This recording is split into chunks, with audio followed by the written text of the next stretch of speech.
for welcome to Dynamos Dozen, the podcast that'll bring you each and every single week where I talk about whatever may be on my mind, from pro wrestling, sports, entertainment, music, movies, muesli, fresh shocks and jocks, and everything between. Never forgetting the talc. We have another great show for you, a damn great show for you today in the build-up to Wrestlemania. You're about to get slapped in the face harder than Chris Rock on this show, because joining me today, I've got the referee, the only referee in town. That is Mr. Niall Foxy Fox. Welcome back to the show, Niall. Hello there. It's good to be back. He's Niall to each and every one of you, Foxy to me. And of course, a very, very regular member of the Dynamos Dozen team, Mr. Ted Irving, of course, host of Retrotainment. Welcome to the show, Ted. How you doing, lads? Good to be back. Talking wrestling. Love wrestling.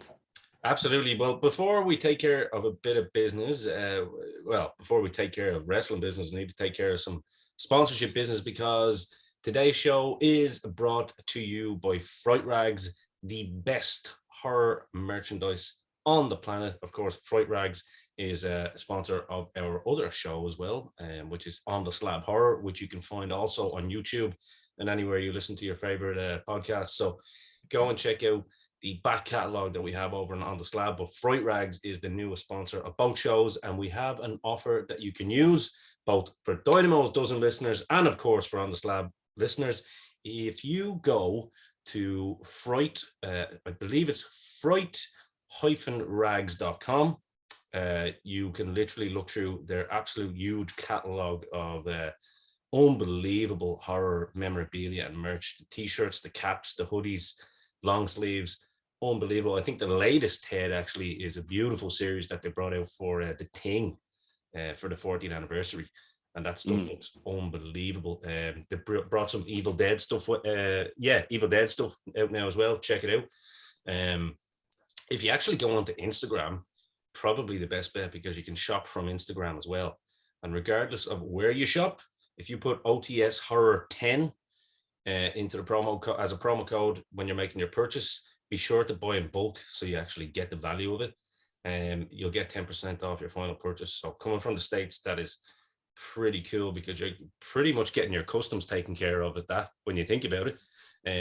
So yeah, please do go and check them out. Ted has already got some stuff on the way. I've got some stuff on the way. I'm sure Foxy's definitely going to check it out after this. I'll be checking it out after we're done. Absolutely. So it's Fright Rags. I have the Crow t-shirt. Oh, Crow t-shirt on the way. All right. First one I seen, I was like, that's me. I'm on that. Crow long sleeve as well. You want to see the Crow long sleeve? Unbelievable. The stuff is just absolutely majestic.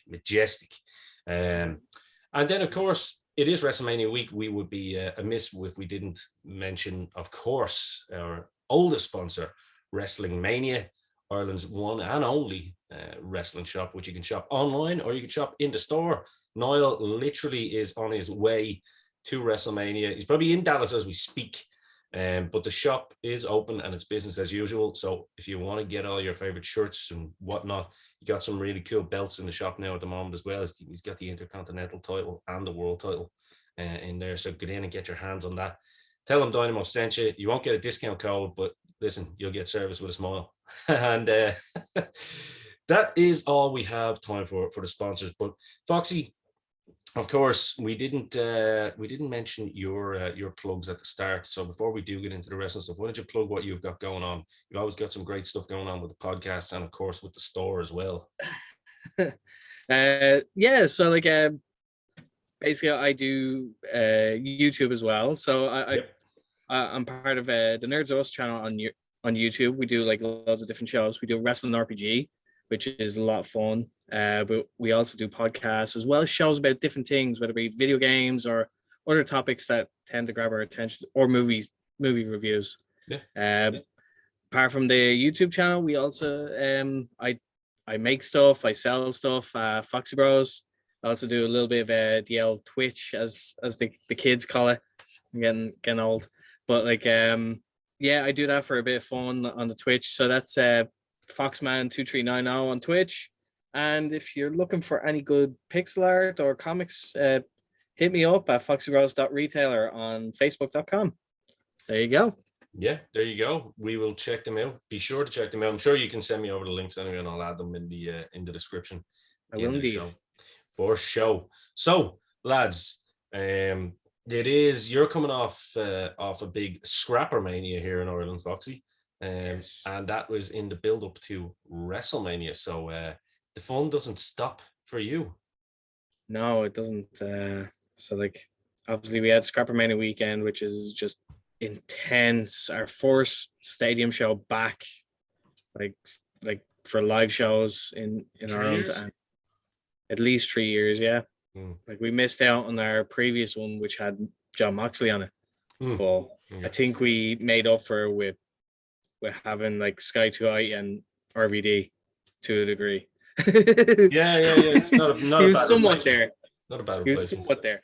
But like no, it was absolutely unreal to be back there in front of like that many people. Like just it's a very different experience to when you're doing normal shows and then you do the stadium and it's just filled to the brim. It's like it's great. It's a great feeling, great being back, and hopefully we can just get bigger and bigger from there on. And you're the longest man in the ring on these shows. That's the great thing about it. You clock up some miles, man. I hope Joe Bray is paying you in miles. You got your miles per minute card. Must be. Oh, he is not. Skyrocketed. I know. Not even close. Like we're calling you out, Joe. Sort this man out. No, unbelievable work, Foxy. Ted does be at most of those as well. I've been obviously at a lot. I've known you since back in the days of training, like, so it's great to see. It's great to see you back doing what you like as well. Obviously, after being locked down for so long, and great to have live events back for the fans as well. I think that's the first stadium show for OTT I've missed. Yeah, I didn't feel comfortable going to it straight away. Yeah. So I was like, I'll hold off, see how things go with it. And then go from there. But I think I've been front row for every stadium show, bar the first one I went to, or first 3 rows anyway. So some great moments. Jordan beating Walter and stuff was just amazing. And then obviously when he originally won the title, I think that was from Haskins, if I remember. Yes, correctly. The first time he won it. Yeah. So that was amazing stuff. So yeah, it's always great crack at them. Do miss the Tivoli, unfortunately. I don't think there's been a stadium better than that. Like obviously, the National Stadium with 2,000 people is better monetary wise and crowd wise, but like atmosphere wise, there was nothing beating the Tivoli. Even gigs in the Tivoli like were just special, you know. Yeah, they were a great spot. Well, look, we're doing something. We're gonna, before we have the lads in tears here, we don't want that, and we don't want all the Irish wrestling fans getting too teary-eyed either. But that may happen anyway, because we're not here to do a WrestleMania, blah, blah, blah, blah, blah, blah, blah. Get those words out of my mouth. This doesn't happen to me often. Maybe it's because I'm sober. No, it's not going to be a WrestleMania preview as such, because myself and Niall have already done that. We will obviously mention probably little bits throughout the show at the end and see what the boys are looking forward to, of course. But we decided to do something a little bit different today. Get into the mind of Foxy and Ted here and see what makes them tick in terms of their WrestleMania experiences, both possibly there or just from what they watched growing up. So we decided to break it down into 3 segments, and we've done it usually, as you know, we always do top 5s and top 10s on these shows because they're fun, fans enjoy them, gives them a chance to sit at home and kind of agree or disagree, and then make them think what you guys would pick yourselves. So do play along with us while we do this, guys and girls, and be sure to let us know in the comments what you agree with, disagree with, and let us know your picks. So we've broken it into 3 segments. We've went with top 5 WrestleMania matches of all time. So that's the guys' choices. That's their own personal choices. Top 5 WrestleMania moments of all time, which I think is a very important category because there's always moments as such, you know. And then we've went with top 5 manias of all time. So just their favorite mania in general. So I think this is pretty cool, and it's actually really, really difficult because the top 10 is always easier because you get to put more in.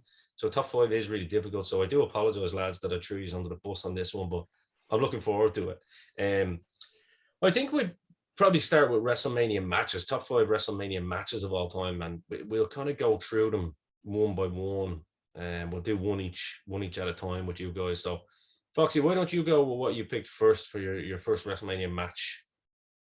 All right, like now I'm not going to do it in particular. Like, no order, yeah, no particular. No, just in general, because thank God, because I hadn't done that either. No, because I didn't want to do that because you'll have so many people just like, how dare he chose this one? No, he's wrong.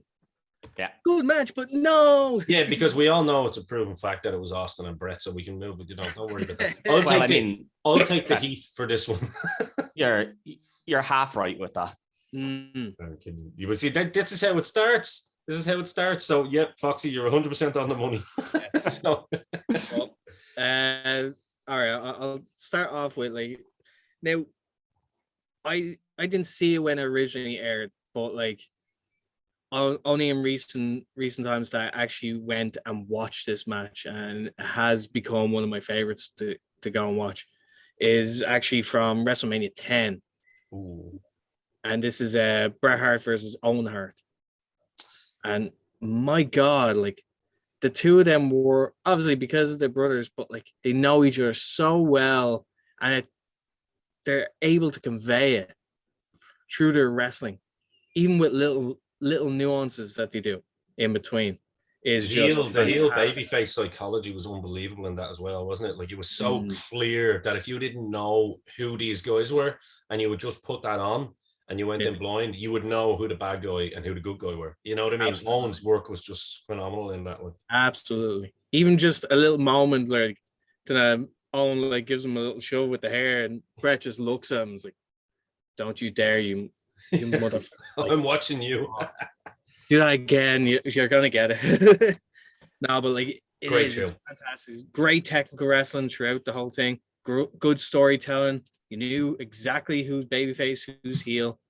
But like anyone who's a fan of true wrestling is in for a massive treat watching this one. Oh, 100%. I think I think it's one of the best wrestling matches on a pay-per-view show, period, ever. In WWE, anywhere actually, just best wrestling matches, pound for pound. That's what pro wrestling's all about, as you said, Foxy. And I mean, arguably the best Mania opener of all time. To be fair, it was good Lord, they don't come much bigger than that. Ted, do you want to throw your 2 cents? Yeah, this is kind of what I meant when you said Austin Brett was the best Mania match. I said you were half right. Yeah, you're half right in that both of the men are in my top 5. But they're not in it together because it's Owen and Brett for me. You agree? That's Brett's best match on Mania for me. As great as Austin Brett is, this is my preferred one. I absolutely love this match. I adore it. Like, it's as both you and Foxy said, you go in, you know exactly who's the face, who's the heel, the big brother, little brother dynamic. I don't think it works all that well a lot of the time when they do brother versus brother. But Owen being able to convey the jealous little brother so well throughout the entire feud that they've ever had, just it's phenomenal stuff. Like, and as you said, technical masterclass. Yeah. That's I mean, I can't say I wouldn't have that in my top 5 either. Yeah. Like, I'm not gonna lie, like I'm pretty much the same as you, Ted. Like I was debating whether or not it would be Brett and Austin or this. And I was just like, both of them are very good matches, but like if you want something that's like just completely solid, like from both participants, like they know full well what they're doing going in, like Brett and Owen, like absolutely. And it's very understated on how good Owen was. Yeah. Like, because you didn't really get to see it, but this match showcases how good he can be. You put him in with the right, exactly. You put him in with the right, dance partner. You know, a lot of times you'd see Owen just being thrown in with random guys and stuff, and he'd look good. But when Owen had like the right dance partner, good Lord, you know what I mean? It was, Unbelievable. Yeah. Obviously two completely different style of wrestlers, but you can tell that they both kind of learned the same way. Do you know what I mean? No, great opening match. So we'll go to the second pick. Foxy, you may as well go again because you just both matched up there. Nice, good start. Yeah. Good opener. I hope it doesn't go the way for the whole thing where we have the same 5 and then it's a really quick list. Yeah. No, but like another one that like it's stuck with me because like I watched this pay-per-view like now I've never been to a WrestleMania, but like goddamn I wish I was at that one. And that's WrestleMania 17 with the TLC 2. Absolutely, like just especially I was like 11, 12 at the time when this match happened, and my God, was I blown away by like just 3 teams that just were on top of their game and just wanted to show that they wanted to put tag team wrestling on the map and make it important. But the spots that you see in it is just wow. The creativity for it. It's just through the roof. Yeah. So the risks that they all take as well are unbelievable. Like, and all made the better by hearing years after that Devon Dudley is genuinely terrified of heights, and they kept being like, "Yeah, Devon, just grab the titles and hang from them for a while." And he's like, "Hurry the fuck up! Come on, get me down from here now!" Yeah. Unbelievable match. Great match. I was going to have that on mine, but I have a different WrestleMania 17 one. So I was like, I don't want to overload it because I think it's, accepted that WrestleMania 17 is probably the best Mania of all time, like bell to bell. So I'll go with the other one I had from WrestleMania 17, which is Austin Rock Mania 17. What a match.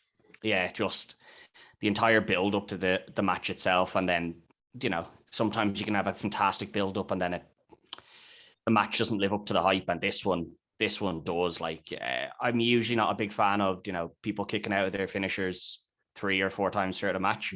Like, a finisher should be protected, and you hit your finish, that should be it over unless there's a big delay between hitting it and pinning.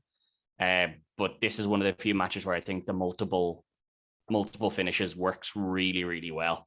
It's okay. I agree with you. Well. I agree with you there. I think finishes, like, look, sometimes if the psychology of pro wrestling, like, it really is simple when it's when it's done right. It can just be overcomplicated. I'm sure you've seen it a million times, while you were in the ring, Foxy. But you can understand sometimes, because the aim of the game isn't to have, like, on paper, the aim of the game isn't to have a 30-minute spectacle. It's a prize fight. It's to get in there and win the match quick and get out and get paid and go home. So you understand sometimes when you see like a finisher early in the match where the other guy might be fresh and someone kicks out of it. You don't see too much of that anymore. But I can understand when they used to do that. Sometimes you're like, whoa, Jesus, that came out of nowhere. You know what I mean? It makes sense. But yeah, near the end of a match, if like they're just lads are just constantly kicking out of finishers, like, you're going, Jesus Christ. But I do agree. This match, it makes all the sense in the world because of the 2 absolute superstars that are in the ring. Like, I don't like to use that word superstar, but like this is what they're global. The 2 of them are global megastars. And the thing is, like, the feud was built to be so hot that it's like, if you go into a fight with somebody and it's just like, right, they beat me, but then if you've got this like long history with them, I can understand that, they reach down that little bit deeper to kick out with the stunner or the rock bottom or whatever. Yeah. But like, you look at some of the finishers today, like Dolph Ziggler, I think Ziggler could go and hit 15 of his finisher on someone and then they'll still kick out. Like, I have no confidence that he's going to win.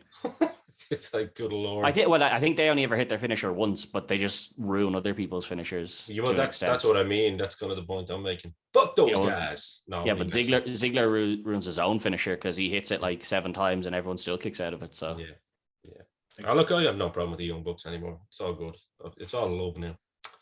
They entertain me, but like, the super kick is a dead move, unfortunately. Yeah, they've diminished the effectiveness of it in actual finisher, which was the original super kick. Yeah. They just made it it's now a transition move now.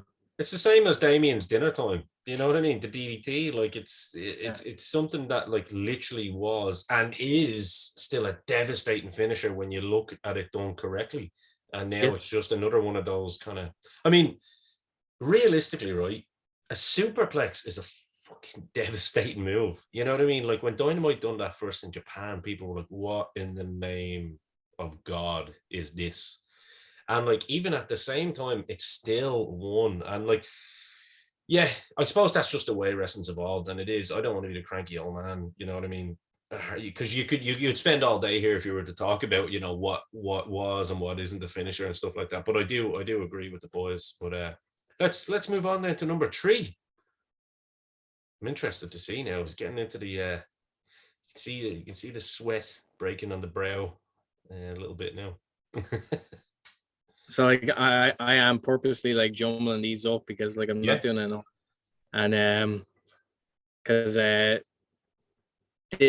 the next one now, the next one is just, to me, it's actually like just a great, the story is basically like almost like student teacher, but it's a generation apart. But the storytelling is done so well, the wrestling is solid, and then the ending is just, it's just an extra little touch on it, and that's Jericho versus Shawn Michaels. 19. Yeah.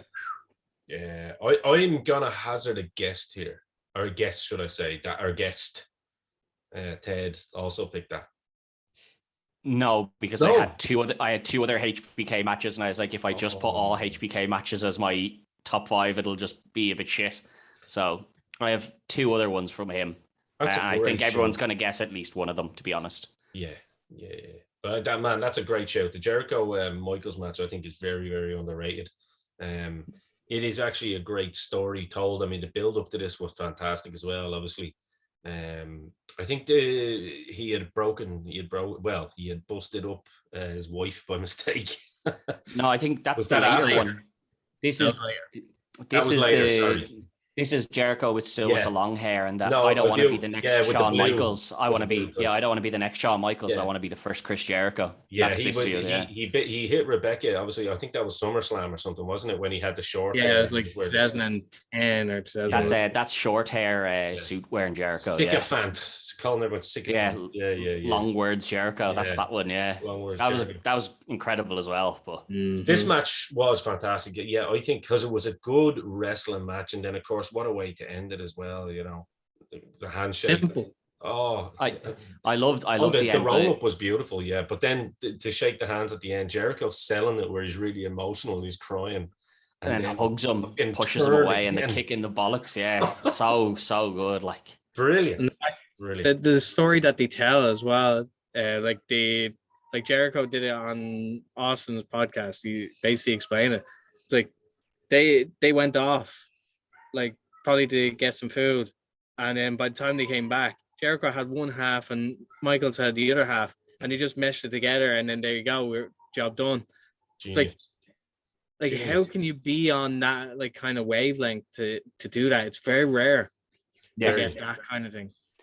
But I think obviously it helped Jericho obviously growing up and knowing how Michaels that's worked. What I was going to say. That's what I was going to say. So, like, you know, you work with someone that you've idolized and watched your entire life. You it's in your head how they do matches, I suppose, to an extent. Yeah, like if Foxy is promoting the show, and you know, in some alternate universe, and Foxy goes, right, Dynamo, you're wrestling Brett, and I'm like, I can go away for a coffee, and I'm like, I just know what's going on. I know how he does shit. It's genius the way they did it. Ted, you're number 3. Well, not really number 3, but just the third one that's on this list. I'll go with an old one that has been slightly diminished for me, having heard that it's so scripted to the point that, you know, it was hold for hold, move for move, step for step. WrestleMania 3, Savage Steamboat. And I say it's been slightly diminished for me, but that doesn't take away from anything. I'll sit down and I'll be like, yeah, this is fucking so scripted, planned out. And then you start watching it and you're 2 minutes in and you've forgotten all that. And you're just like, yeah, that doesn't matter. This match is just brilliantly something scripted, else. Like, right? It's kind of no, it's brilliantly so scripted, well. but you know, like, and I'm sure other people have done it as well. But it's become such a thing that this match was so meticulously written out by Savage because he was so meticulous in all of this stuff. But it's just, you know, light years ahead of its time is the truth. Yeah. You know, if you took this match and threw it on today's Mania, it still holds up. Whereas if you take Hogan versus, you know, somebody else, like anyone kind of WrestleMania 1 to kind of 7 or 8, take those Hogan matches, they probably don't elicit the response you want today. I don't know. Hogan Warrior and Hogan Macho would definitely still be main event level in today's day and age, just purely because of the nostalgia. Because of the no. But I'm saying if you forget about the nostalgia of it, like if you think. No, but I mean, in those matches, they were actually pretty good matches for, you know, the two of them that were involved. Well, I mean, Hogan could always have a good match if he wanted. Case in point. Yeah, and it's not a knock at Hogan. It's just that, you know, Hogan's matches were very formulaic, and, you know, I don't think today's crowd would appreciate that if it was done today. Whereas I think Savage Steamboat done today, I think people would still be all over it. I think people would still rave this as like a match of the night today, whereas I don't think that would be the case with any of those Hogan ones. Yeah, you know, Hogan Rock showed that the Hogan could still do it then. You know, it's not a knock at Hogan. It's just how good these two were that I think they were so far ahead of their time for this match. Oh yeah, 100%. I agree. Can't say anything bad about the match. No. Stole the show anyway. That's for sure. So the fourth, Mr. Fox. Yeah. So right. Number 4. This one, in terms of their series of matches, like, I prefer this one because the story going into it was great, but also the fact that it was purely unpredictable. And that's Taker Shawn, their first one at WrestleMania. Like, just madness, like the dynamic between it, but like the match as it progresses is just like, you're fully into it. Yeah, like fully into it. Like, doesn't matter who you thought was gonna win it, even though like Taker had won like so many. This was one of the only matches in a while that you actually believed he could lose. You actually believed that Shawn could actually beat him. And that's what was brilliant about it. I had everyone on the edge of their seat throughout that match. And don't get me wrong, it's not a knock at the second one. The second one was even like up there as well in terms of like level and creativity, as well as still keeping you on the edge of your seat for it, because that was unpredictable as well. It was like they managed to strike the right blend where it's like, right, we know what can hook them now. We've given them just enough of a story to give them it, to get them going.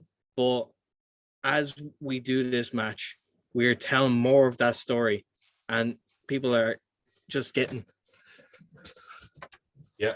oh no, like that's the reactions that you want from a match, especially at WrestleMania. It's like, and I absolutely loved it. Didn't what you just kind of described there, didn't Brett say that before about WrestleMania 12 with him and Shawn? You know, like, people were intrigued to see what was going on here.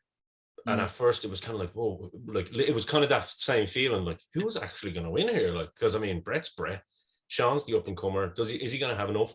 But the fact that they had the Iron Man and the way they settled it out, he said at the start you see people eating their popcorn and their drinks, and he goes, but then it's say 20 minutes in, all of a sudden they're sitting forward a little bit, and then by the end they're sitting more forward, and by the end then you've got them up to fucking fever pitch. That's literally how it's meant to be. You know what I mean? That's the. I mean, look, it's easier said than done, but the psychology of it is very, very simple. You know what I mean? And something probably not really tried enough in the modern era too much. I don't think, not across the board. It all kind of comes out very quick and very, you know, pacey. But we're starting to see a little bit more of it now, I think, in the likes of AEW and especially in the kind of the Brock and Reigns kind of style characters. We're seeing a little bit more of the psychology back. So yeah, that's a great show. Listen, those two matches with Michaels and Taker, you could put both of them in there and you wouldn't be wrong. So Exactly. Yeah, I was wondering which way Foxy was going to go when he started that, because I was like, I don't know if he's going to go for 1 or 2 here, because the same thing can be said about both. Yeah. 1 is amazing, 2 is amazing. The only issue I have with 2 is that I was probably a little bit more certain who was winning there, because I was like, well, they're not going to have, if Michaels is planning to retire, they're not going to have him end the streak now. So that's the only thing that I knock off 2, really, which is what bumps 1 to being the better one for me. And I'm the same. I have that on my list. There's no way that you can make a best top 5. Like, if anyone's making a top 5 matches at WrestleMania and you don't have at least HBK and Taker 1 or 2 on it, your list is like, it's just wrong. Like, you can't make a list without one of those 2 matches, really. Yeah. They're just so good. And the story, like, it was WrestleMania, the first one that they did was off the back of the Royal Rumble, where the 2 of them were the final 2, wasn't it? Yeah. They were the final 2, and then the next year they were the first 2. Yeah. Which is mad, because like I remember watching that Rumble and loving it, but like I think it was either myself or someone else that was beside me, and one of us had said it. It's like, what if they start next year? Yeah. But it was like a 30-minute ending. Yeah, it was a 30-minute ending the year it was the 2 of them though as well. Like, that you had the entire Rumble, and the Rumble had kind of gone by quick, and I was like, oh, this is a bit shit. Like, I kind of loved the Rumble. I didn't want it to be over in 30 odd minutes, and then you got a 30-minute match. Like, they just gave you, here's a little taste of what you're going to get at Mania. Shawn versus Taker. And then they went to Mania, and you were like, well, is it going to be as good as what we got at the Rumble? And it blew that out of the water.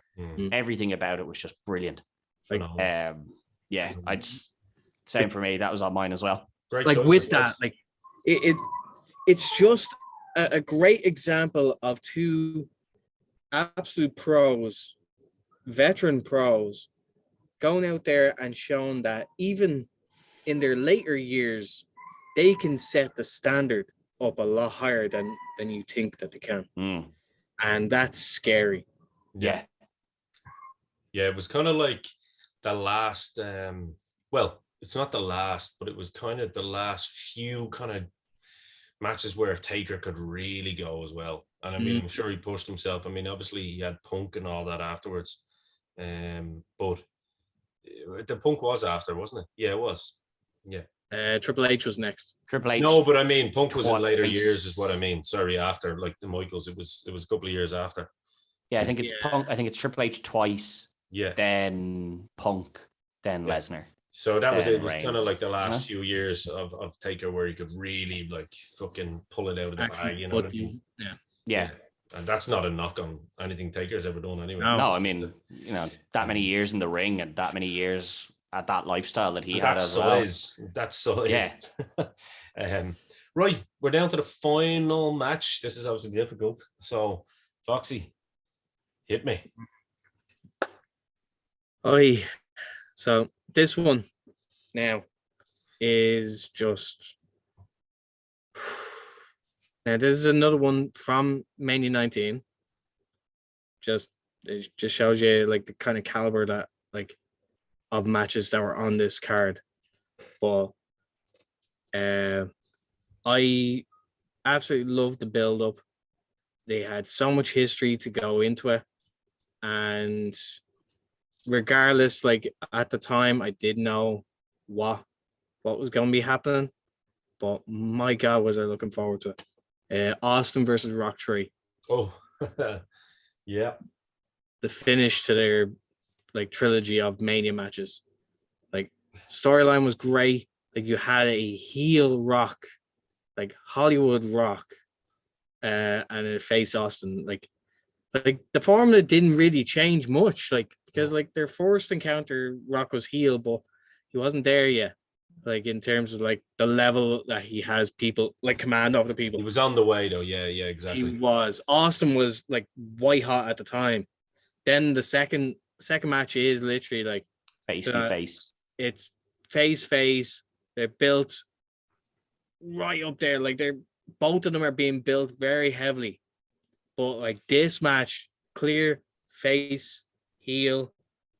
Here's the story, go. And my God, like these two can go.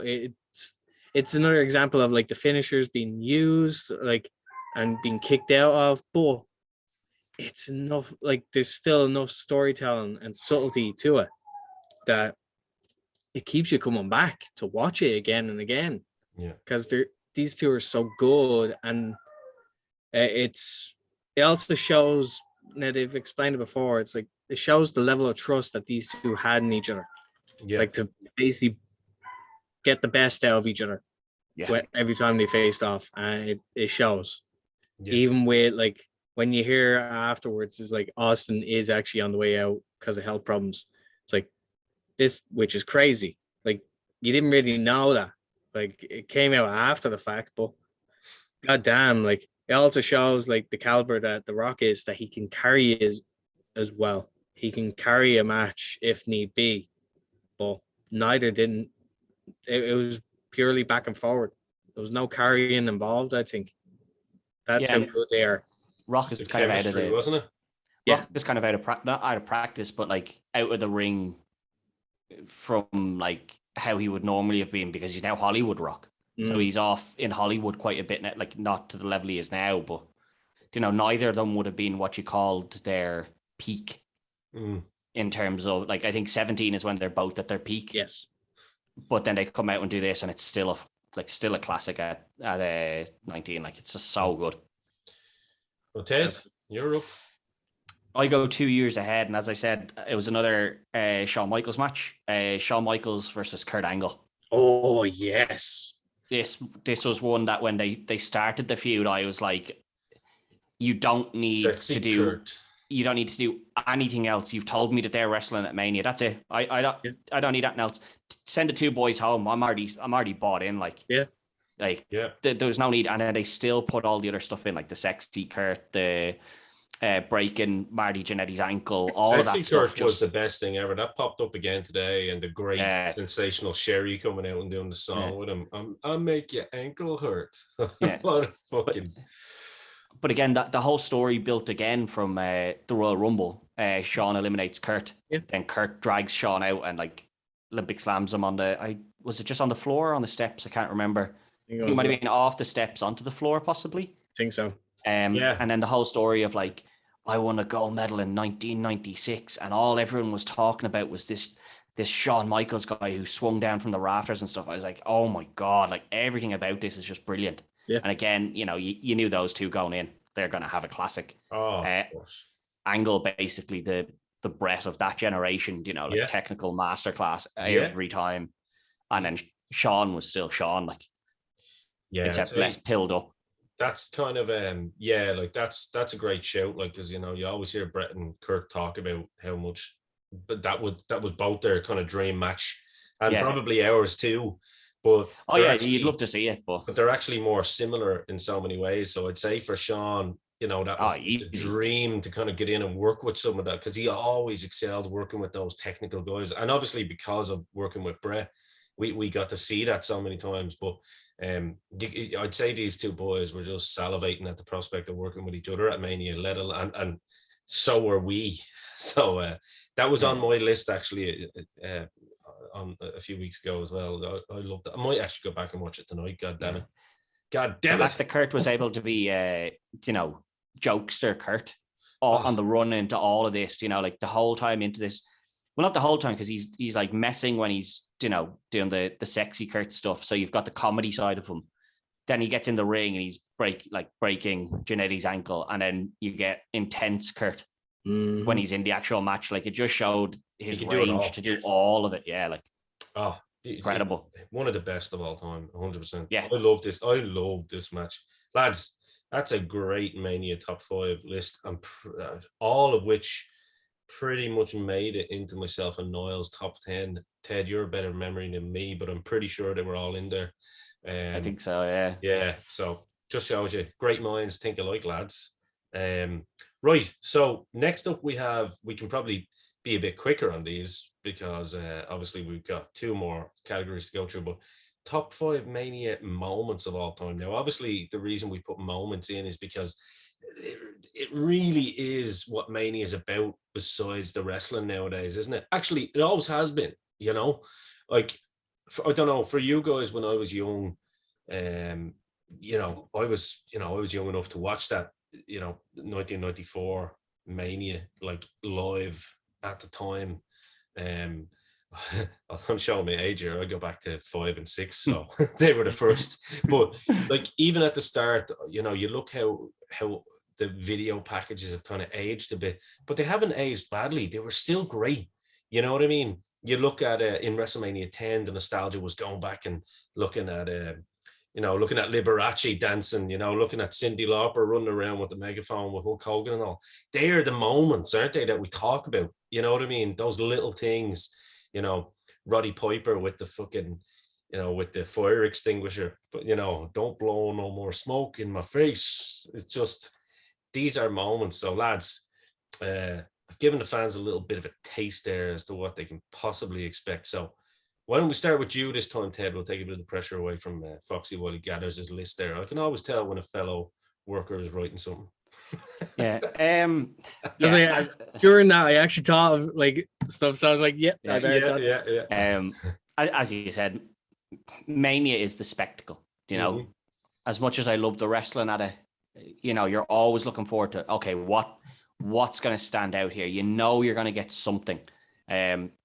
Sometimes they're not good ones. Like, it's not one that's on my list, but obviously when Kurt and Brock had their match, you know, you've got the moment there that, you know, everyone would rather never happened. Of course. And the moment they were going for was the shooting star press, and then obviously the moment we got was Brock breaking his neck. But, you know, it's still a moment that's still talked about. It's not one that's on my list, but the moments are what you remember. You know, you do remember the matches, but you'll remember the match itself being good, but it's specific things that you remember usually. So for moments, this is one where I have Austin and Brett. Austin passing out in his own blood. What a moment! Like, you know, made Austin, made him who he was. You know, this badass who would never give up no matter what you did to him, and he'd rather, you know, pass out in his own blood than tap or quit or anything. You know. Yeah, and then obviously, you know, within that moment, Shamrock, the double turn, Shamrock picking up Brett and throwing him away. You know what I mean? That's the turn. Like, that is absolute genius, and I think that's what she said. Ted Austin has even said it himself, isn't he? That there's no Stone Cold Steve Austin isn't at that level without that moment. Like, it's absolutely incredible. Yeah. Like, you've got your Austin 316 promo and everything that people say made him, but you don't get to that if you don't have this. It's stages, isn't it? It's stages that build towards that category. Like, it's little pieces that are put together to flesh out the character. And that one, good Lord, I mean, you know, this isn't just some guy that he's in the ring with. Like, people have passed out, you know, people have tapped out to the sharpshooter, you know, that are legends of the game. And there's Austin, like, nah, I'm going. Not me, No, 100%. In Chicago as well, wasn't it? Hot. I think so, hot crowd in Chicago. Like, the image is still used, you know, you still see the image all the time of Austin up on his hands, screaming with the blood just dripping down his face, and Brett just like standing over him. It's obviously Brett's back because they're showing Austin's face, because that's the bit you need to see. Yeah, he's in the sharpshooter at the time, you know, up on his, in the push-up position, almost just screaming, and the blood just dripping into his teeth, everything. Like, it's unbelievable. Foxy. So the moment that I'm gonna get out of the way, because like I have a feeling I might be on it on yours, Ted. So that's why I'm kind of getting out of the way. Practical. So like one for me, like, and it's more in recent years, but my God, did I pop hard for this so bad, like, because they played the internet so well. Like, they played the internet crowd so well, and it's just like, God damn it. Even I was just like, no, not happening. Hardy Boys return to the WWE at WrestleMania. My God, did I pop for this? Show. I even popped for that. Hearing that music again after, so many years, yeah. I didn't put it on my list because I actually figured you would have it on your list. Yeah. So I was like, I'll keep it off mine so I can sneak another one in there because somebody else will have this, yeah. But what a moment. Because I mean, I the New marked Day out for played that. it off so well.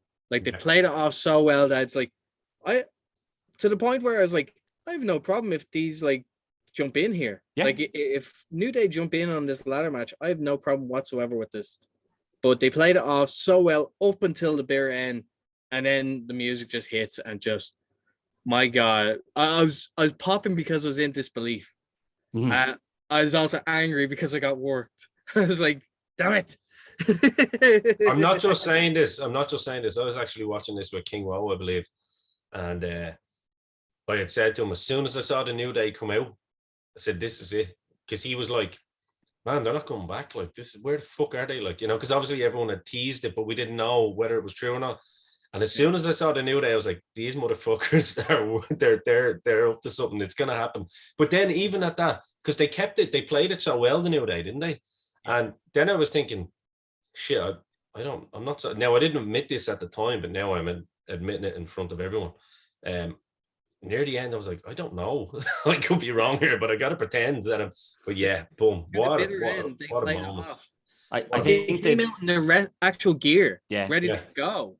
I think one of the big things was as well that the Hardys had been in a TLC match the night before for the Ring of Honor titles, and I know they lost the Ring of Honor titles there, but you were kind of thinking, the Hardys aren't kids anymore. These are guys in their 40s. Like, they're not going to do a TLC and then another TLC the next night, especially with the way the two boys, well, especially Jeff, the way he does ladder matches. There's no chance he's coming out here and doing this. Like, and then I was like, yeah, they probably did plan, but they didn't realize the Hardys were going to go fucking ham last night.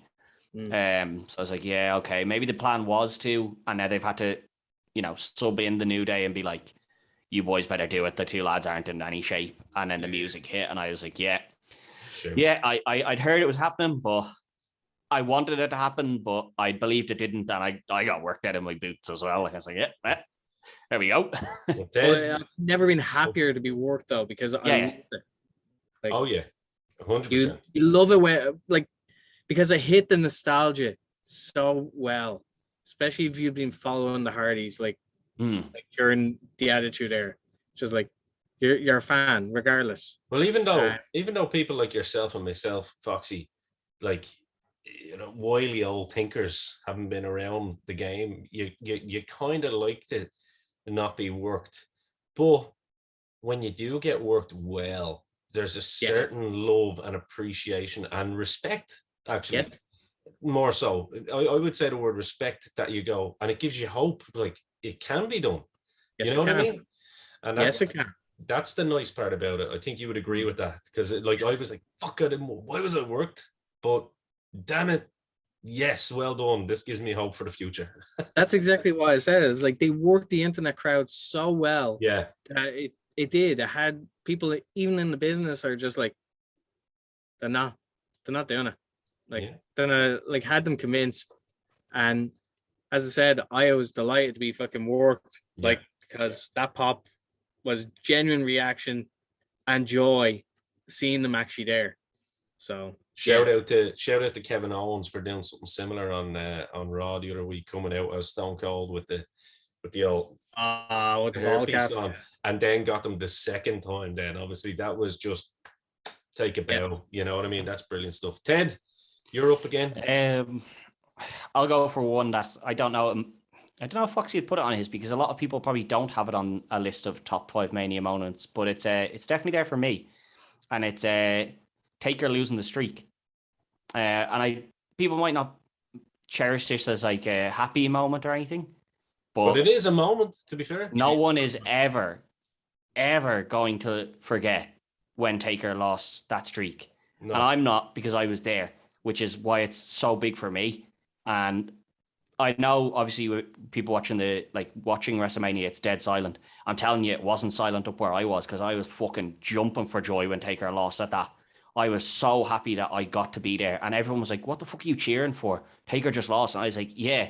And you think any other cunt's ever going to experience this? I experienced it. So did all of you. You should be delighted with yourselves that you got to see the one time that he lost that streak. That is never.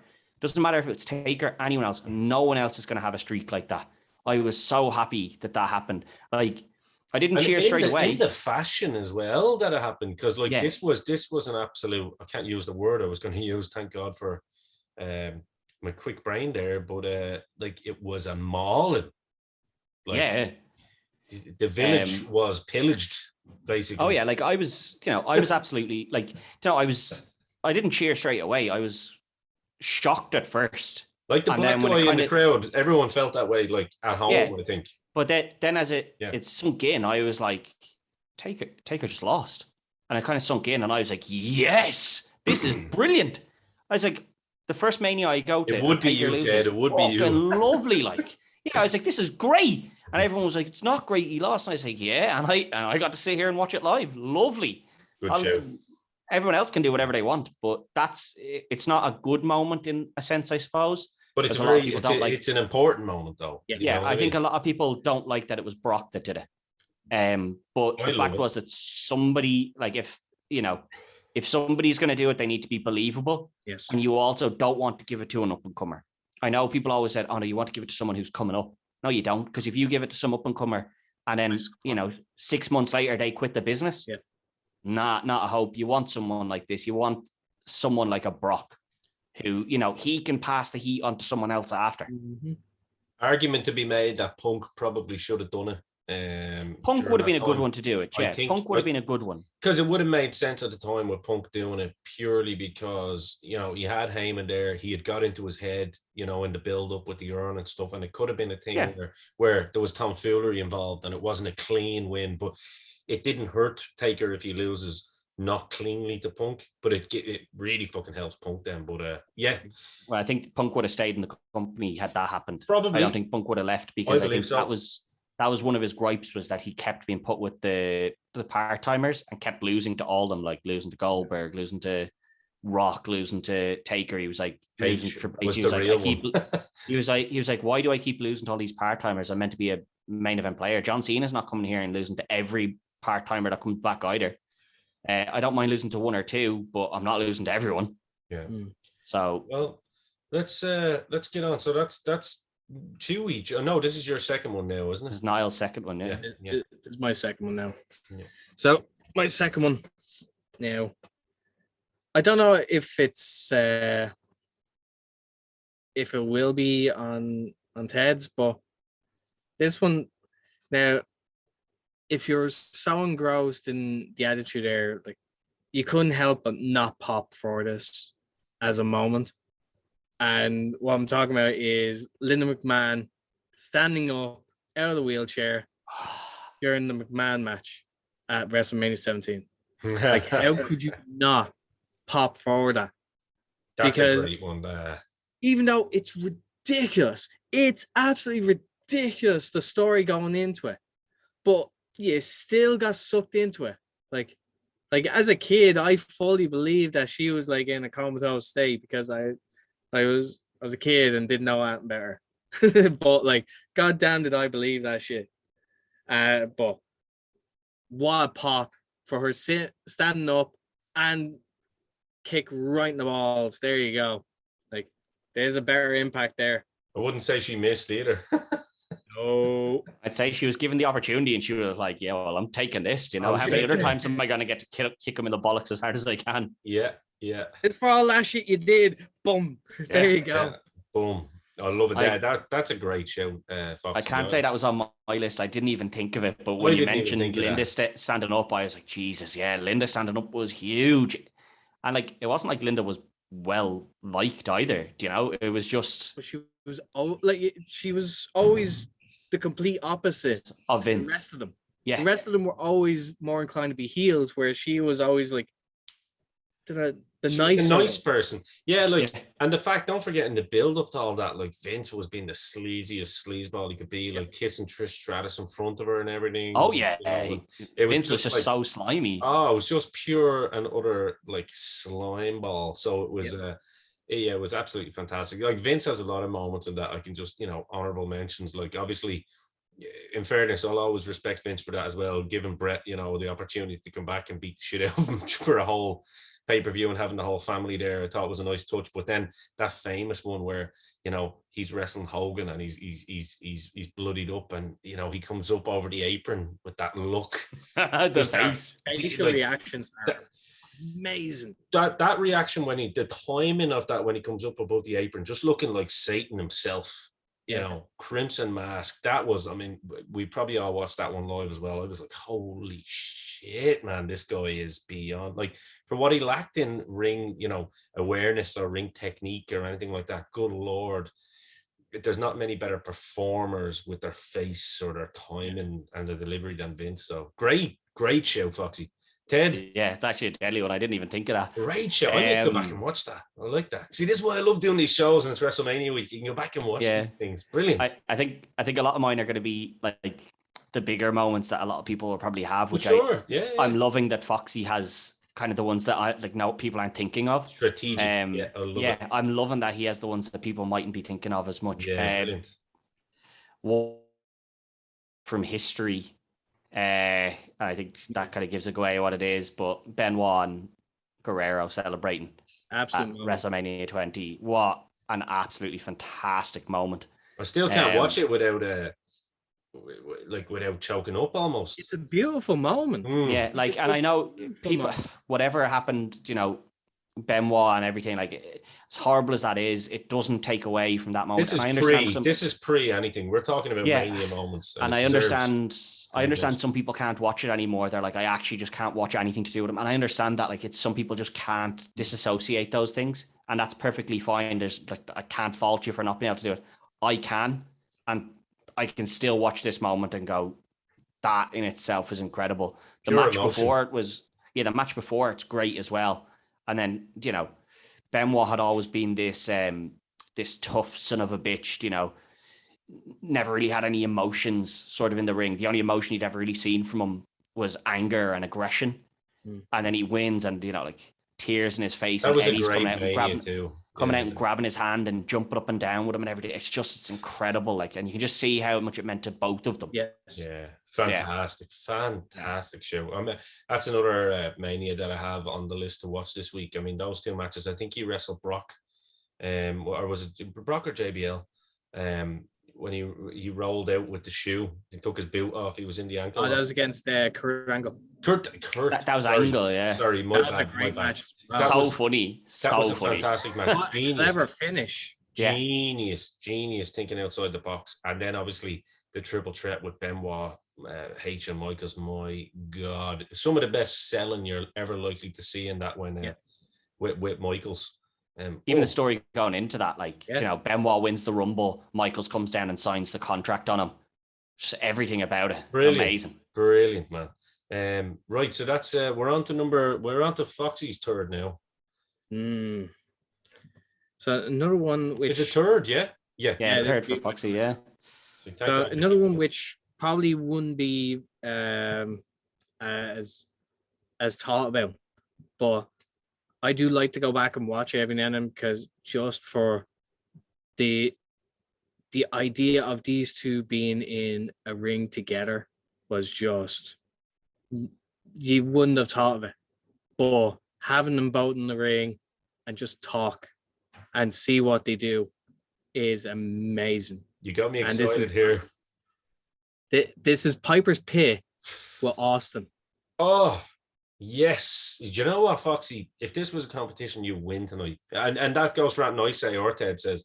That, man, for me, that, like, you're talking about two of my favorite of all time in terms of mic men. You know, everyone knows my feelings on Roddy Piper, but I was the same. Having these two dirty son bitches in the ring together was just...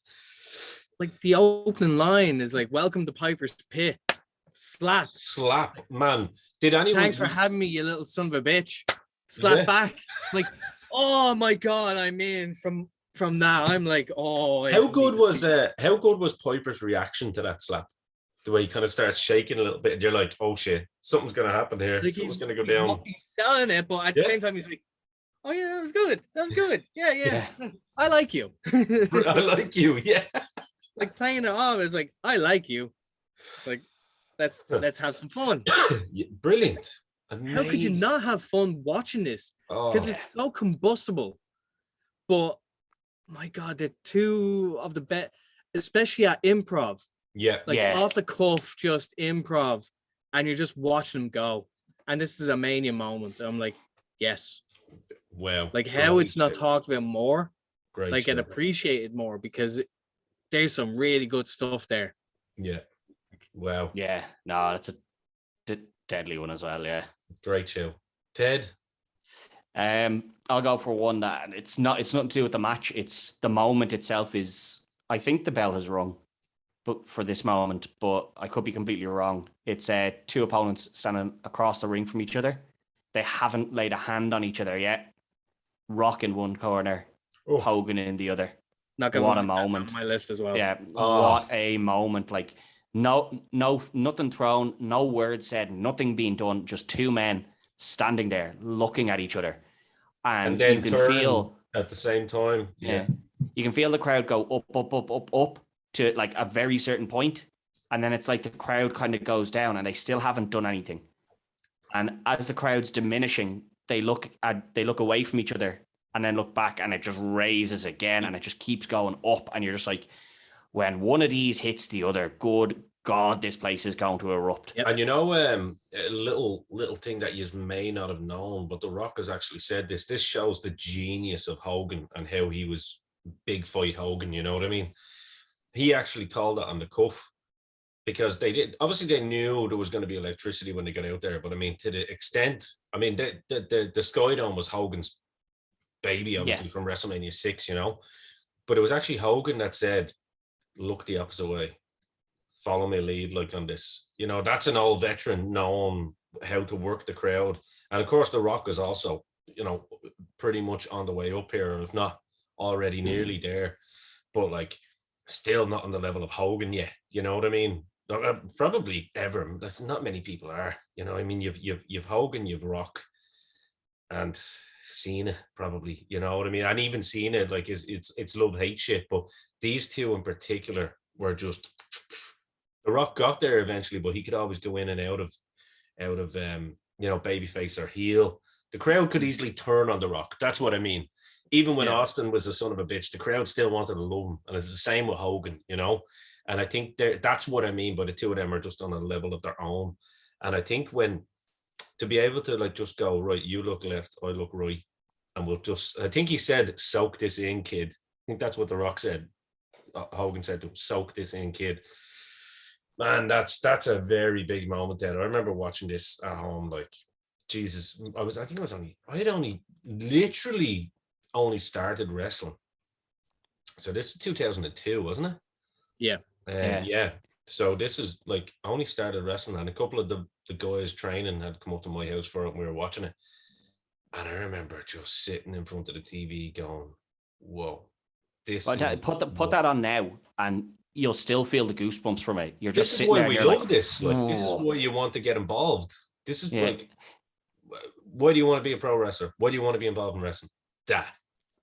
But like, that right you know, the then now for everything that obviously comes up before all the WWE, like all their shows, you see, you know, they show all these moments, and then there's just the moment of Rock and Hogan just standing there. And, you know, if you said to someone, oh, we're just making a package of all the greatest moments, we're going to have two lads just standing in the ring. Yeah. And you didn't mention it was Rock and Hogan. You're like, yeah, we're going to put two lads standing in the ring. People would be like, are you all right? One of the best moments of your company that spanned all these years, and the best thing you have to offer is two boys standing in a ring looking at each other. Come on, that's not making it Indigo. It's Rock and Hogan. Everyone's like, yeah, no, you're right.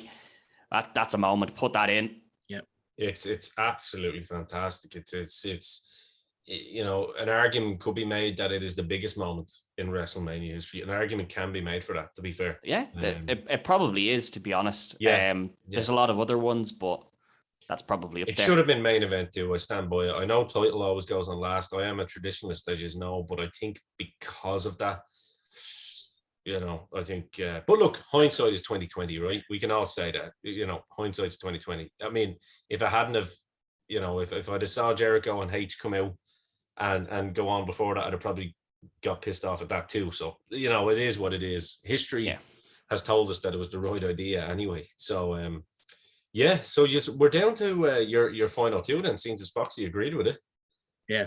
Final one now, is it? Your final one. Should I say so? Yeah, so I was 50-50 on this because I was either going to go with Hardy getting speared while he held onto the title. Was that this or was that TLC 1? I think this TLC 2. It's TLC 2, so Mania 17 when he gets speared by Edge off the holding titles. So it was either that, and then I said I won't go with that one, although I think it is iconic. I'll go with one that I was more shocked with at the time when I first watched it, and it was Mania 12, Brett and Shawn.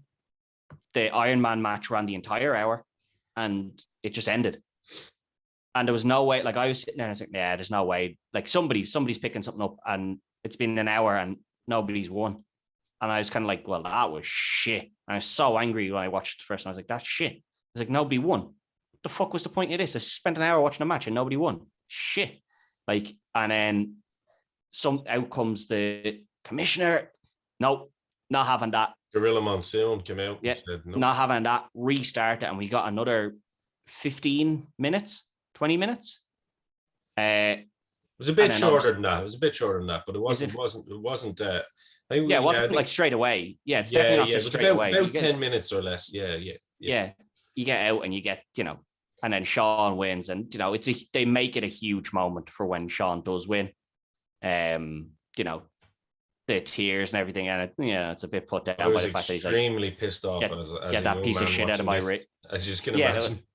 Well, you were a big Brett guy, I was a big Sean guy. I was like, this is bullshit. This is conspiracy. But like him like dropping to his knees with the title in his hands and like crying into it and everything. It's such an iconic moment as well.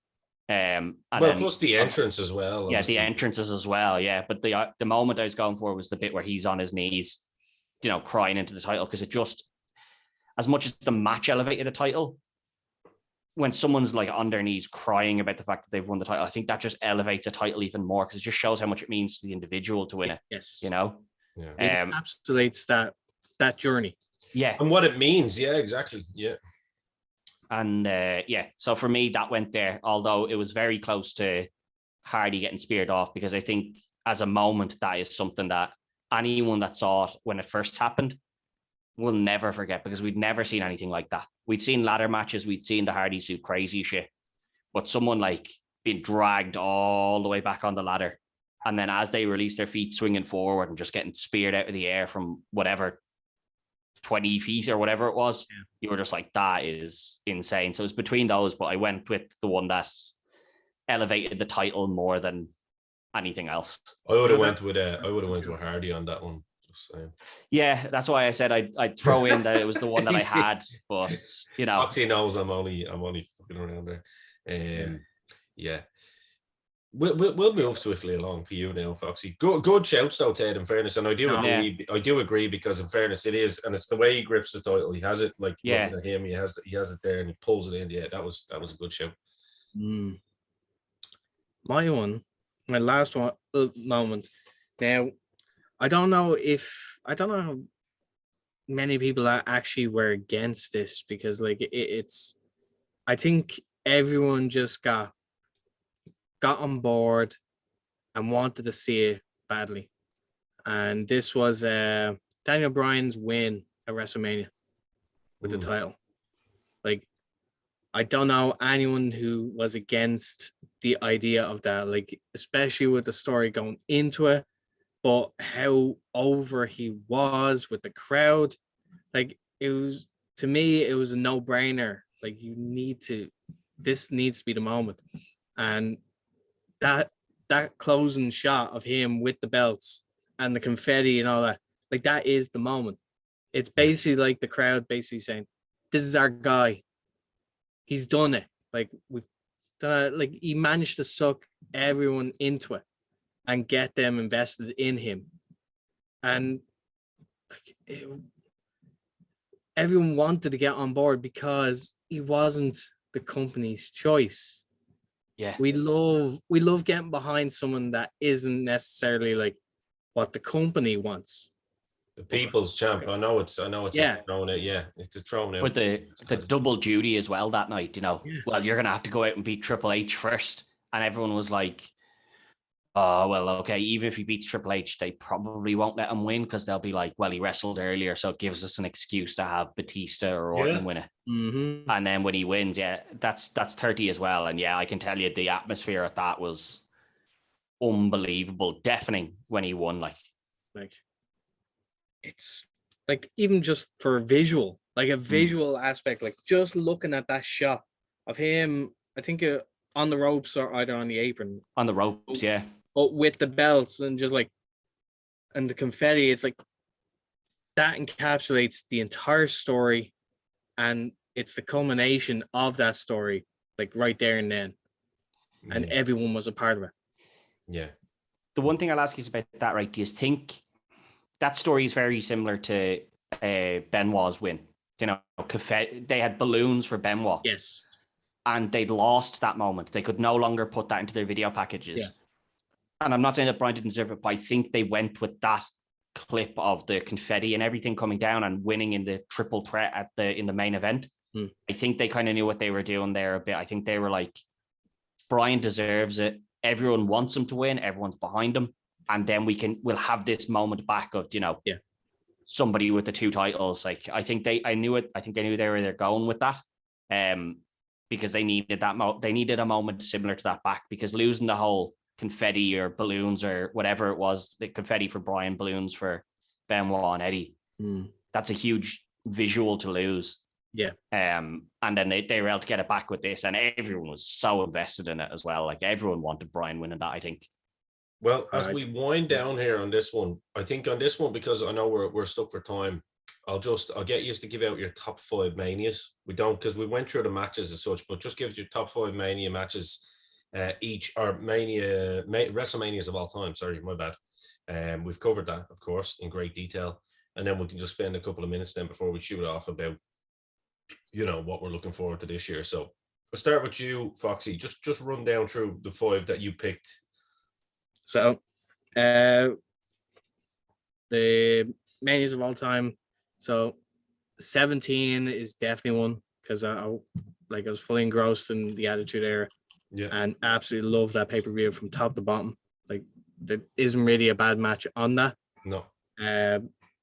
19 is a fantastic one as well. Like, again, stacked, absolute stacked card. Then you have like 21 when they go Hollywood, because I absolutely love those. Like, the promos. I absolutely Me adore too. Me too. Like 22 is also a great one as well, because you had the likes of Mick Foley and Edge as well on that card, and it's just like, that's a great match to throw out there. Like, that kind of gets skipped over. Like, you forget how good, like, not only how good Edge was, but like how Mick actually like really put the effort to try and get himself in shape for it, and really like want to show out for it. Like, he wanted his WrestleMania moment, and that was the story for it. Yeah. Another one, and then the 5th one would probably be Jenny Mac.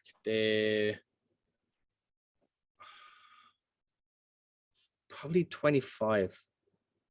I just really enjoyed 25. I don't know why. I just did.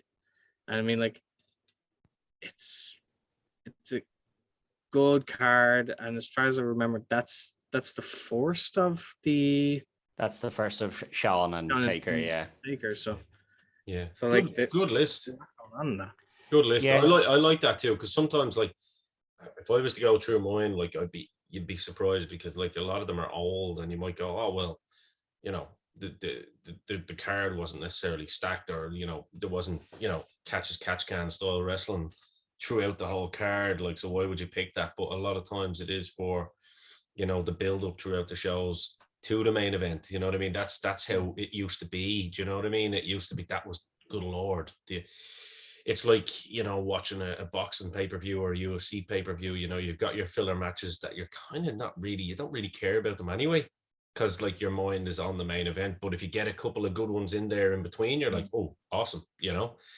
Because that's obviously how people were feeling at WrestleMania 3 as well, you know.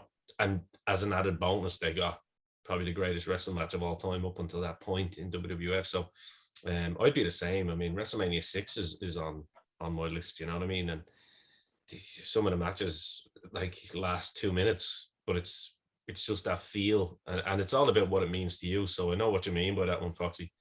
Ted? Yeah, I have one old school one, and you've mentioned it, Mania 3. Obviously, you've got the classic match, and then you've got Hogan and Andre, which was just huge, regardless of the just quality of what it was, for what even just those two matches alone, what they were, incredible. A lot of mine are then similar to Foxy's. Well, 17 similar, 21 same. WrestleMania 30 is there for me. Huge moments at it, but I was also at it, which is a huge selling point. But of course, there was a lot at it as well that was very, very good. If you look back at the card. And then the other one is one that I don't know if it'd be on many people's ones, but WrestleMania 2000. Really good card on that as well. You had a weird match of Jericho, Benoit, and Angle, but it was for the Intercontinental title and the European title. So the first pinfall won the Intercontinental title, the second pinfall won the European title. Unbelievable stipulation. And then you're talking those three boyos in the ring. You knew it was going to be good. And then the main event was obviously each corner had a McMahon. The four-way, yeah, where, you know, it was just three, and then Linda comes out and she's like, oh, I have a card to play here. And, you know, Mick had been retired and everything, and she was like, he never got his main event. And you were like, oh, it's Mick Foley, yes. It was buzzing to have Mick Foley in the main event of Mania. And then you obviously had the precursor to TLC. You had the ladder match with the Dudleys, the Hardys, and Edge and Christian. Just great pay-per-view as well. The rest of it's a bit filler, but those bits really held it up for me. Yeah. Good job. Awesome. So, ladies and gentlemen, please do let us know what you agreed with, what you disagreed with. I can't really see what you disagree with, to be fair. But definitely, if you do disagree, let us know and the reasons why. But make sure you give us your top cards as well in the comments, and we'll go through them after Mania. But I suppose we'll spend the last kind of 5 minutes here, lads, just talking about Mania this year. It's shaping up to be something. The Hall of Fame is obviously going to be huge. I mean, the end of an era. The Undertaker finally gets put in by Vince. The Steiners go in now, which I'm really excited about. Really excited about. That's a shocker. They're a huge shocker.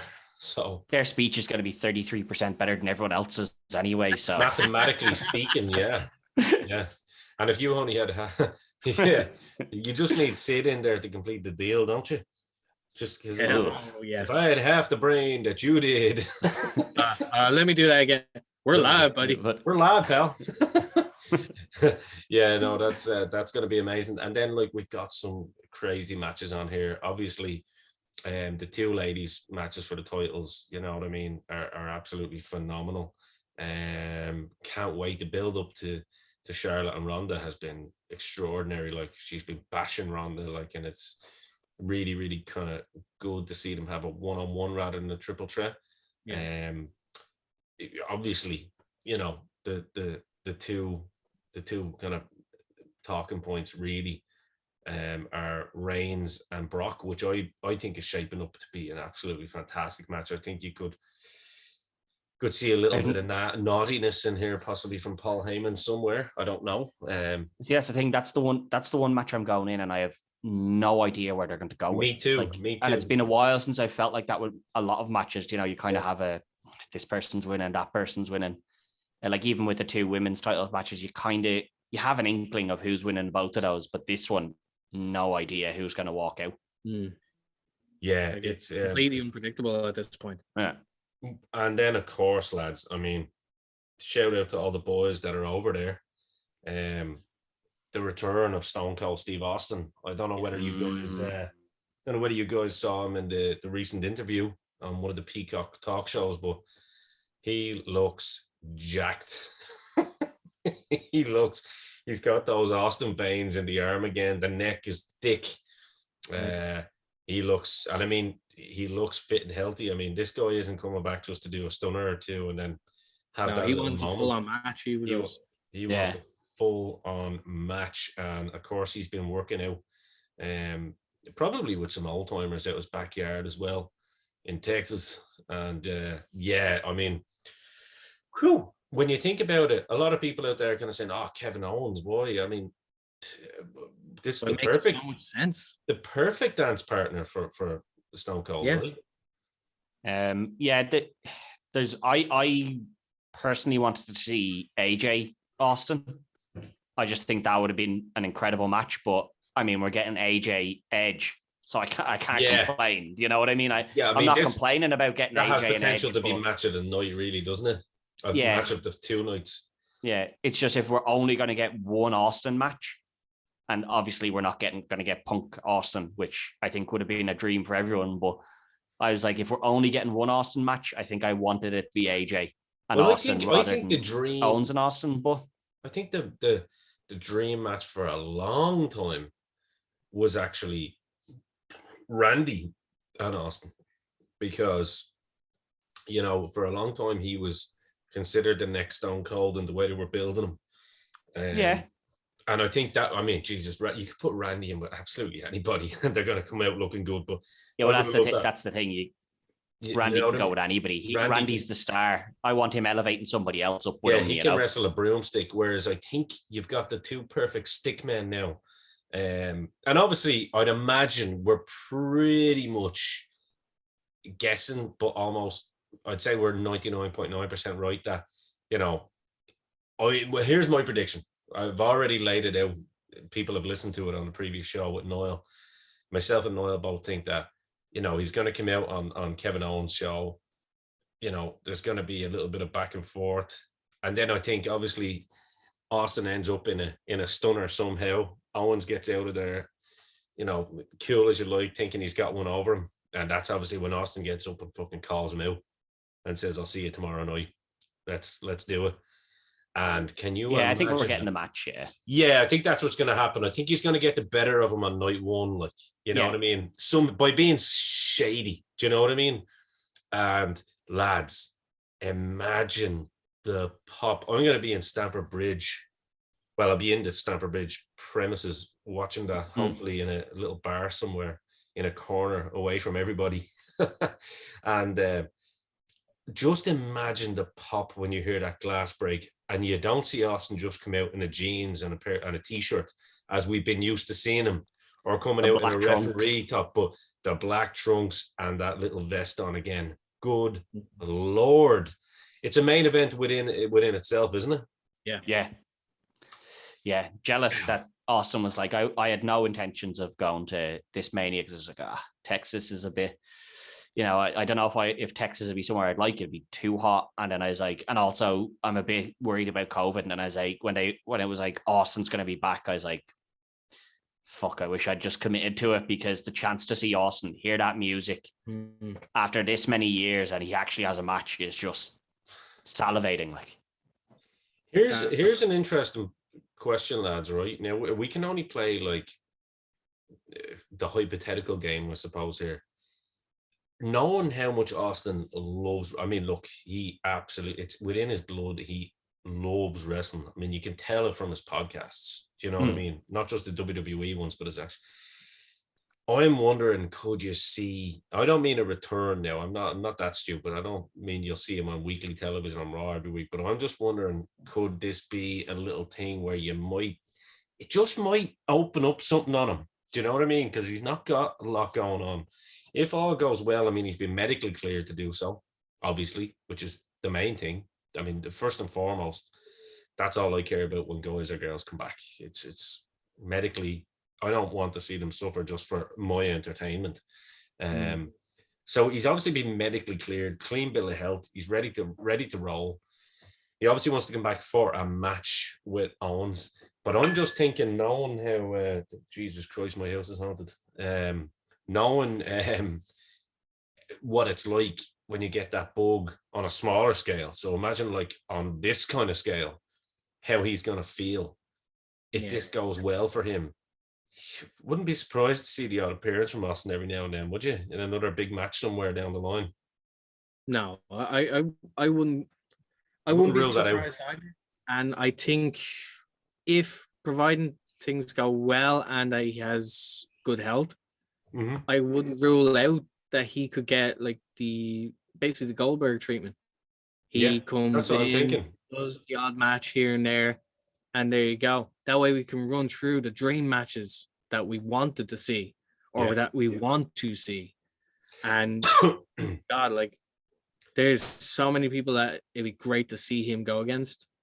Oh, dude. If not in a full-on match, at least the war words in the lead up to said match. Like, I mean, Randy's a perfect example. And the thing about it is, with Austin, because of his style, the way he changed it after the neck injury, he didn't wrestle that kind of style. I mean, a lot of people didn't realize how he wrestled. Obviously, before that, when you go back and watch the WCW stuff, this guy was the real deal. Like, so it's kind of, if he keeps himself healthy and he's in there with the right kind of dance partners, like it's not going to be too taxing on his body. Do you know what I mean? The odd front bump, the odd back bump. That's it, really. So it could be. I don't know. I'm getting excited. This is. I wouldn't be surprised to see Austin walk out the winner at this Mania. 100%. I genuinely I'm not sure. Like, if he doesn't win, I'd be like, yeah, obviously it makes sense. He doesn't win. He has to put over Owens if he's not going to keep going. But if he comes out and wins, I'm not going to be shocked, because I think he might win this and come out and do, another one or two here and there. And as you said, like his style, it's mainly punching and kicking, and then the odd suplex here and then the stunner. Yeah. As long as he's not taking 50,000 bumps a night, he's probably going to be all right for a couple more matches in there, isn't he? That's what I'm thinking. Yeah, 100%. I think so. Because, like, as you said, his moveset isn't that fucking difficult. No. Like, punch, kick, stomp, Lou Fez. The Lou Fez is actually his most flashy thing. Yeah. Apart from as you that, say, with the odd vertical suplex, the nice slow vertical suplex. That's really it. But like, I wouldn't be opposed to it. As long as he's healthy, like, same. Wouldn't be surprised either way. Like, Owens could benefit from going over, but realistically, like the nostalgia pop, like you have to have Austin go over. Yeah, I think you do. Sting can do it. It's in Dallas, Texas as well. Don't forget. You know what I mean? It's Texas. There's a few other matches I'm kind of like looking forward to, but I don't think they'll steal any shot. Like, I'm interested to see where they go with Zayn and Knoxville, because like obviously Knoxville's not a wrestler, but like the guy, the boys are coming down, don't you? Yeah, but like he's certifiably insane. Like, I'm just interested to see like what the hell is he gonna do? Oh, he's gonna do a Shane O'Mac. What's his moment gonna be? Because Knoxville's doing something batshit here. Yeah. Oh, 1,000,000%. 1,000,000%. I watched the film just recently. Like, oh man, it's good.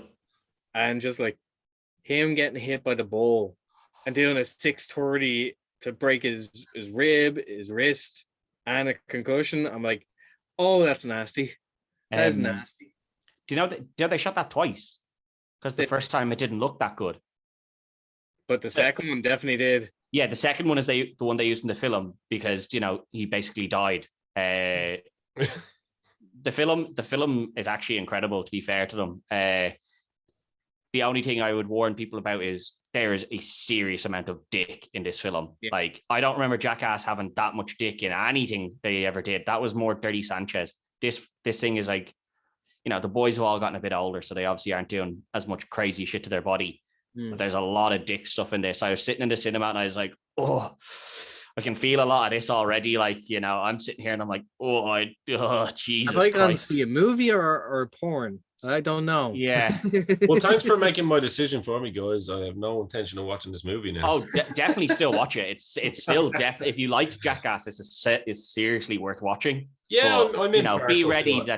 Be ready that you're going to be sitting there with your hands on your bollocks, being like, oh. Yeah, and not in the nice kind of way, but it sounds of it. So not at all. Jesus Christ. Put it this way: they let one of a professional hockey player test a cup on somebody. Yeah, they that'll let you know, Ian, what you're looking at here with the level of brutality on someone's dick. Okay. Yes. Well, yeah. That's a tangent. That's a great way to end the show. More dick, please. No, lads, it's been an absolute pleasure. Look, Mania week, it's exciting. I think we're all excited for it. I think regardless of whether you're just, a casual wrestling fan or you're someone who intermittently watches it and you catch up on what you need to catch up, because wrestling is no different to EastEnders anymore. You can catch up within a week once you go on YouTube, you know what I mean?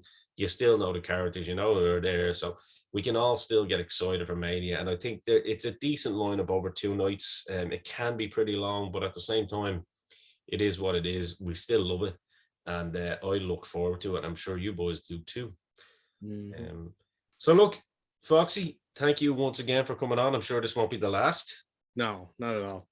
100%. And Ted, as always, we might even do a catch up after Mania. Maybe might do a little round table. How it goes. Yeah, do a little round table and see if we're happy, if we're moaning, or we can talk about the wrestling fans that might be moaning. Well, there's definitely going to be wrestling fans moaning. Let's not sugarcoat it. Yeah, 100%. You're not going to satisfy everyone. No, can't please all the people all the time. But until the next time, for me, your host, Dean the Dynamo Kelly, for Niall, Foxy Fox, and of course for Ted Irving, we are over and out.